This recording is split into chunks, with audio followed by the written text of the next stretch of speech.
Roger, when I was a teenager back in the 1970s, I remember a song that came out talking about the age of Aquarius. Mm-hmm. And since then, we've seen the development of the New Age. And I wondered if, back when you were involved in spirit worship, if they talked about New Age at all. Oh, yes. It was a big thing that was coming up. One of the major deceptions of the last days. Mm. And the priest told us, we talked quite a while, and then he said, could I have a little bit more of your time? I want to do something very fascinating. He says, the grand plan, the Master's grand plan, for harvesting the nations, for harvesting the multitudes of the earth into his cause, just before the close of the great controversy between the forces of good and evil. So we continued, after we expressed ourselves, we were deeply interested to know more about the activities of spirits. And he said, it's going to be done in a unique manner. This grand plan is going to take people are going to eat the stuff. Because it says, spirits, demon spirits, will declare themselves to be inhabitants of far distant planets in the galaxies that are coming to warn the inhabitants of planet Earth of the impending destruction of the planet unless something seriously proper is done to avoid it. And he went on saying that they will claim to have out-of-body experiences. Are you familiar with out-of-body experiences? I've read about that. In other words, projection.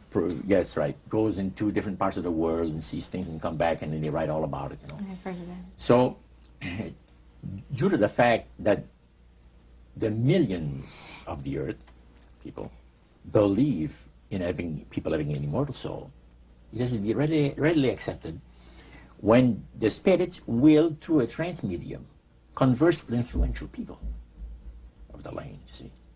Now, what is a trance medium? It's a channeler today. What is known today as a channeler? Channeler, yeah. Okay. Shirley MacLaine's experience of getting involved with spiritism and with the inhabitants of far distant planets in the galaxies, I taped the whole thing in 3 hours. And you were hearing the fulfillment of what this high priest had said 45 years ago. Yeah, exactly. So he went on explaining about the fact that the spirits will show themselves willing to give valuable guidance that will not only help people avoid the destruction of the planet, but it will cause it to enter into a higher state of existence.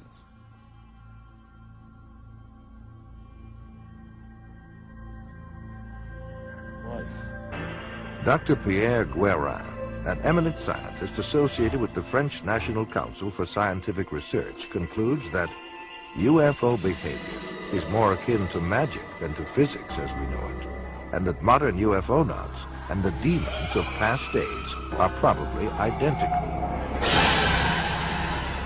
The word demon in Greek comes from the root meaning knowledge or intelligence, implying that demons have access to knowledge and information denied to ordinary mortals.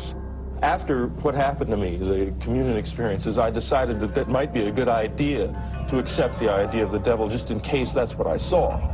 If you look closely at the life of the world, you see the workings of evil in the world.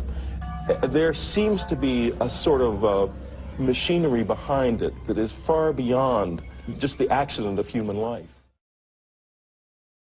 In the modern world, we see reports of believers being told to gather, awaiting a sign from the Queen of Heaven, Mary.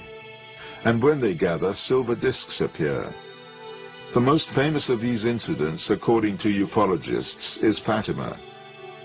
In October 1917, 60,000 people gathered to receive a sign, and 3 silver discs appeared. As a result of this, the people felt sudden intense heat, drying of clothing and of the soil, physiological effects, or miraculous cures. Could the same fallen angels who presented themselves as gods to our ancestors be reinventing themselves for the modern world as modern-day gods or as aliens who have come to rescue us from ourselves? The Mayan calendar starts at 3114 BC and ends at 2012 AD. In 755 AD, Mayan priests prophesied that the total eclipse of the sun of July 11th, 1991 would herald two events: cosmic awareness and earth changes. On that day, shortly after 1 p.m., a silver disk hung motionless below the total solar eclipse. By appearing during this eclipse, the UFOs have identified themselves to many as the Mayan gods.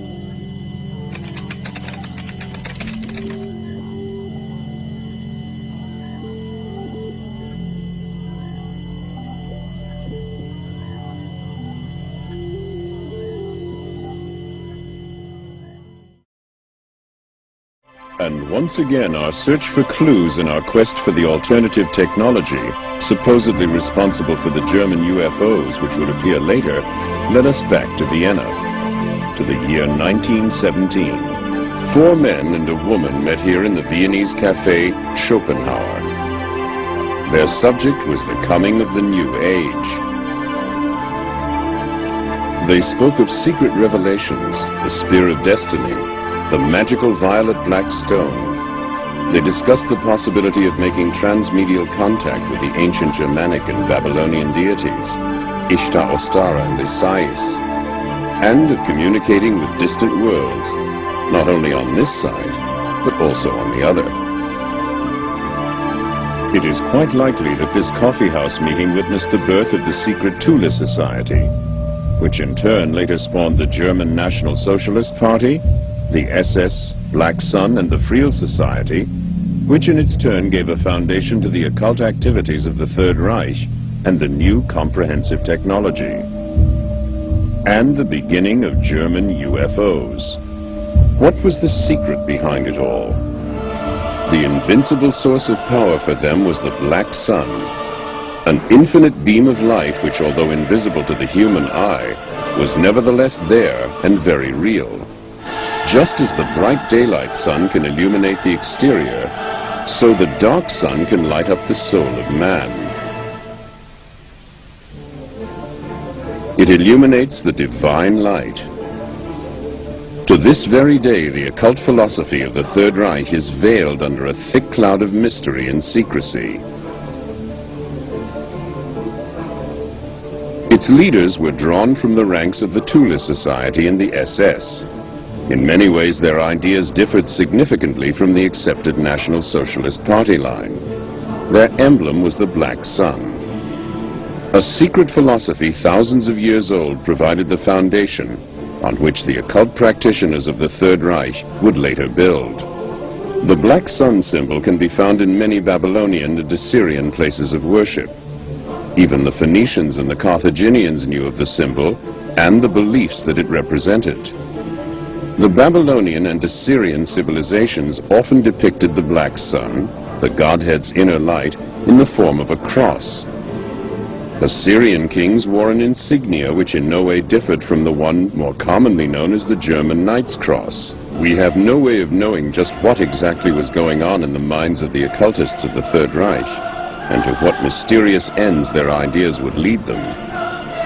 Perhaps they believed in the ancient prophecy of the New Babylon, which would rise again in some unspecified centrally located country when the third Sargon would return. The secret knowledge and the prophecies which the Knights Templar had brought back with them from the Orient had been slumbering for centuries, waiting for the time of fulfillment to approach.